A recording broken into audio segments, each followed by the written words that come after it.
Welcome, everybody. I'm excited for today's interview. I'm going to be interviewing Chase Masterson, who is starring in the new movie Unbelievable. It's a sci-fi adventure parody. And I want to start out, Chase, by asking you, tell us about what is Unbelievable? Unbelievable is exactly that. Darren, it's a sci-fi parody, which is going to be released in a red carpet premiere on Saturday, August 1st. It stars 40 actors from the various incarnations of Star Trek. So usually when this type of film comes along, we all think, yeah, that's nice, we'll believe it when we see it. Because a lot of people say, we'd love to bring back the cast of Star Trek, get them all together, various casts together. And this time it actually happened. And so if you can go with the fact that it's a rollicking, crazy spoof, it's a fun little film.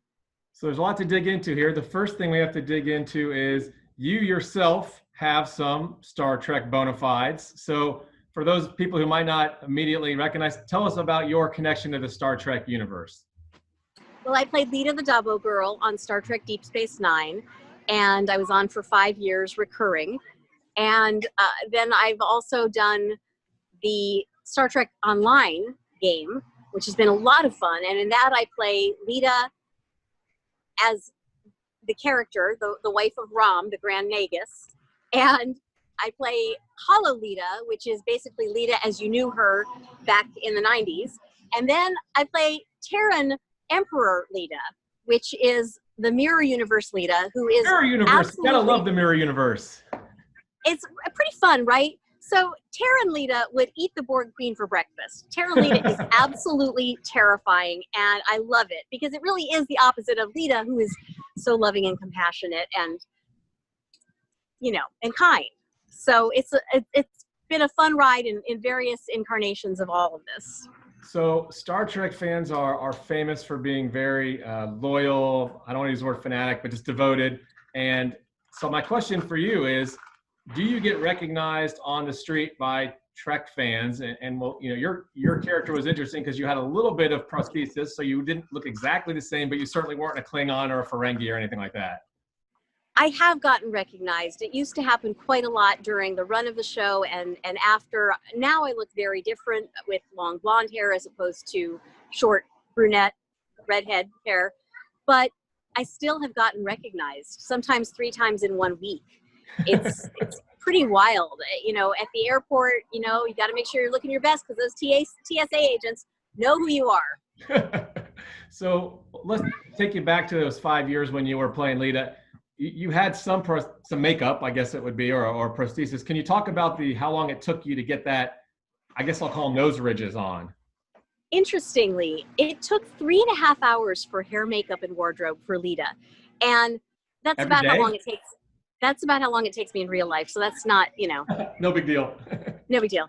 No, I was the first person on the Paramount lot each morning with my hair and makeup people and the security guard. It was just us. I'd arrived at anywhere between 3 and 4 o'clock in the morning. I was called, and that was because it took that long to get ready before the 7 o'clock set call. And that is not uncommon because of beauty makeup taking so much longer even than regular prosthetic. So Marina, Sirtis, would say that her makeup would take longer than even Michael Dorn's because, Really?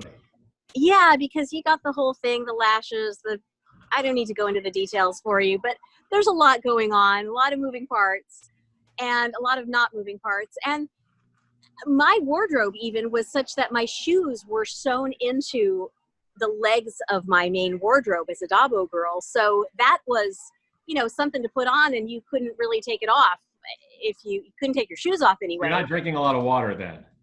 No drinking or eating on the set of Star Trek for most people. At least I wasn't Alice Krieg, but it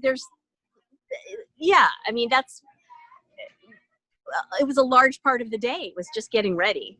And when it's on, was it uncomfortable? Did it make it acting difficult, or is it so small that you didn't notice it after the 3 hours of time you had to take to get it on? For me, it was relatively small, but even still at the end of the day, if you're wearing that for 10 hours, which it usually was or more, it could itch, and the shoes were, like standing on a hill all day. That could be painful, but there are worse jobs, right? Yeah, and you're famous forever now, because once you're into Star Trek, you're like, you get to be in video games, and you get opportunities like this, so it's probably worth the effort.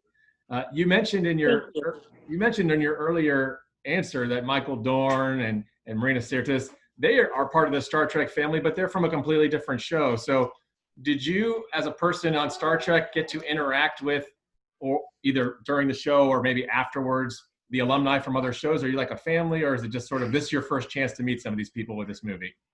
Oh no, we know each other very well, mostly from conventions.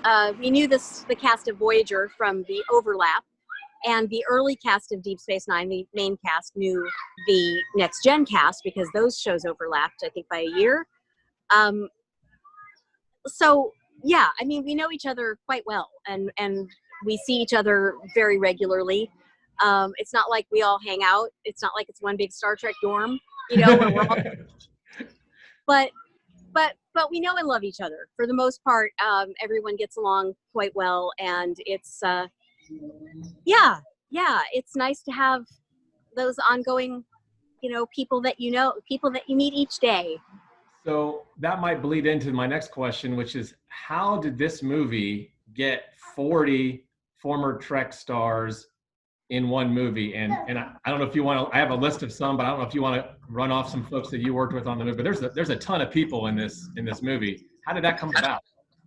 The reason that there are 40 Star Trek actors in this film from all incarnations of Star Trek is really because Angelique Fawcett, as a producer, worked so hard to get these people on board. As I said, you usually think, yeah, sure, I'll believe it when I see it. And that's what I thought at the beginning of this. But I, followed up on the call, and sure enough, they had the money in place. They had other cast members coming on board, and the script has always remained in process because they brought on more cast members as the film progressed. So, for instance, I was completely wrapped, completely done with everything that was my part in the movie before they brought Snoop Dogg on board.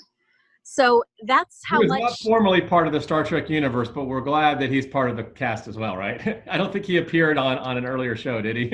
No, he did not. They've gotten some great singers and people on board. Certainly Iggy Pop, and wonderful actual musicians. But no, Snoop Dogg was never on Star Trek. But the bottom line is, he's playing a villain in this, and that's okay by me.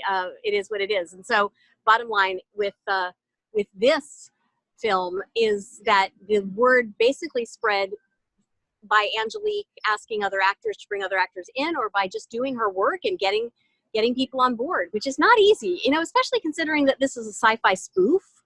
A lot of actors are, I'll just say this, a lot of actors take themselves very seriously, and to get everyone on board for a sci-fi spoof, I'm sure wasn't easy, but I think when you're doing something that is known to be a spoof, it's okay. You just come expecting a spoof. I think that speaks very highly of the people in the movie, because obviously a lot of people care deeply about Star Trek and Star Wars even, and to be able to take what you helped create that people love so much and kind of poke fun at the genre really speaks well to your humility. So I think that's cool. Thank you. Did you have to come back after you wrapped your part, like when they got other people in, like Snoop Dogg, or were you kind of already done, or did they have to call you back for reshoots or anything? I was already done. I was completely done. So, and I've seen the film once in its current incarnation, and I'm looking forward to seeing it again on Saturday, and I'm looking forward to people joining us for the Q&A, and I have my own Q&A there. I'll tell you two things. I play two roles in this film. Yeah, I was going to ask who you play. Well, I play Natasha. She is a Russian Russian pilot who is in cahoots with the bad guys.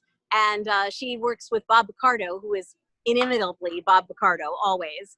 So that was the original show that, the original role that I was going to be, just one day as this glamorous pilot.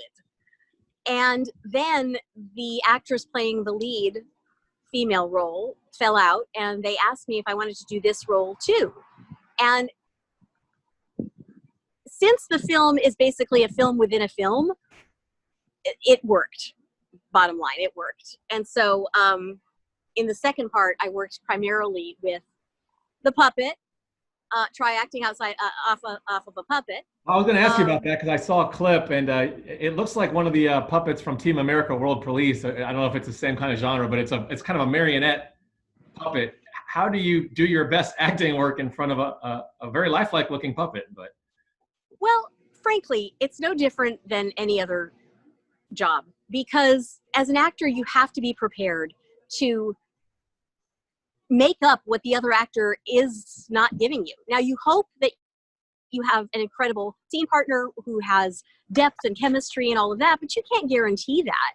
It's like, you go into an audition and you read with a casting director who maybe has nothing to do with this industry. They just got somebody who was available to read with you. That doesn't usually happen. But what I'm saying is you have to be prepared no matter what else is going on in the room.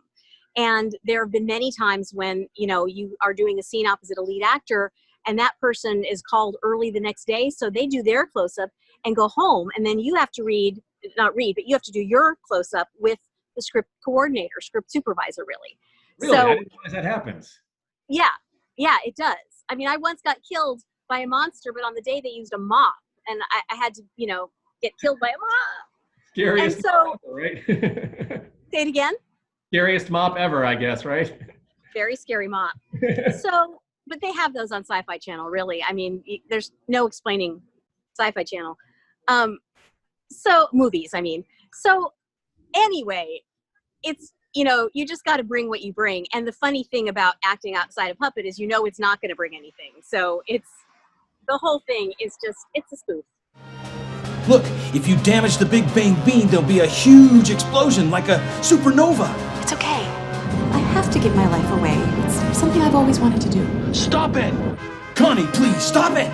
You can't do this to me! Connie!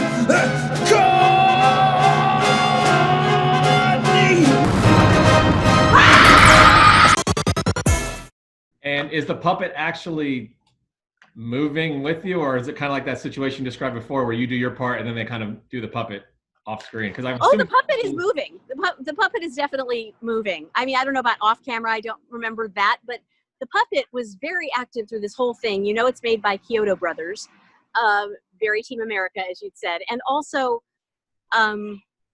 it's a marionette. It's not like a Sesame Street puppet. It's got strings to see them. You're not trying to trick anybody. I mean, yeah, there's nothing digital about this. It's an actual puppet. So that was an interesting thing. And there you go. So who did you get to work with during your time on the set? Because it sounds like you got so many people and they were pulling in and kind of doing their parts. But who did you in particular get to reunite with or work with for the first time?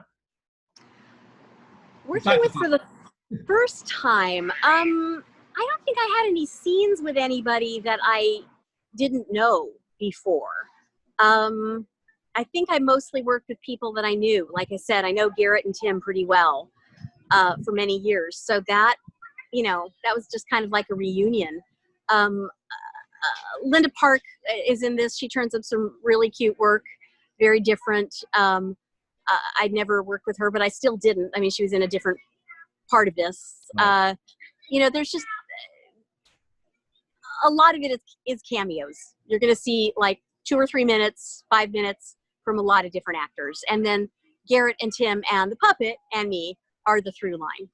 Excellent. So you're like the star of the connecting all of the cameos together. If you don't count the puppet, yes. The puppet is the #1 star in this movie. We're all going to be realistic here. The puppet's stealing the show. So I would never pretend to get billed with the puppet. No.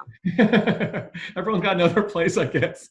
When we says a lot about actors when you get second billing to a puppet. Yeah, don't take it personally. Puppets are very technologically advanced. So yes, and demanding. So when and where, you talked about this earlier, but when and where can fans see both the red carpet and just even to see the movie in general? Because I know we're in this weird COVID time when you can't go to theaters and we're just starving for content. So how can people watch this movie? Thank you. It is going to be online. They'll have the info in the caption here. It's going to be in starting at 12 p.m. Pacific on Saturday, August 1st. We will have panels with the actors. I know I have one come and talk to me about how long it took to put that bustier on, because that was quite a thing for Natasha. No, it's just basically going to be a whole day of unbelievable, and it's taken a long time for this film to come out, so we're all finding it unbelievable. And will it be available for streaming afterwards, after the red carpet, or is it looking to go to a theater release at some point? It will be available for streaming. I'm not sure how soon, but you can find that information online. Excellent. So hopefully people will be able to come to the red carpet, enjoy the panels, and get exposed to the movie, and then watch it from at their leisure when it gets released. Come expecting a spoof and a puppet and some zaniness, and you'll be fine. I think once we got into the discussion of the puppet, people kind of can at least get a sense of what they're coming in for here. So I think you've done a good job of telling them how silly, in a good way, this movie looks like it's going to be. So if you've seen the trailer, you'll know. Yes. In a world where the world is searching the world for someone to save the world, there is only one in the whole world that has this world on a string. Okay, Charlie, I'm in. What now? Soon I will take over their planet with my army of plants. They are the first wave of a massive invasion force headed for this planet at this very moment. This is a national emergency. Mr. President, I've got to ask on the phone. Well, then spray something on the damn thing. Where did all the people go? What the hell is happening to us? I know what'll happen if something goes wrong up there. It'll be the end of the program. I thought we had 80 more minutes. Oh, that program.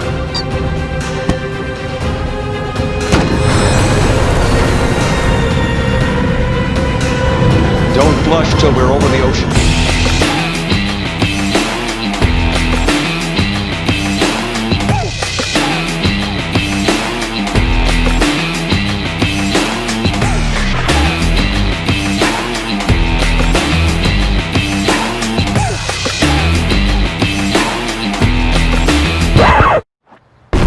Whoa!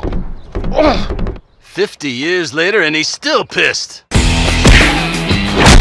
Oh!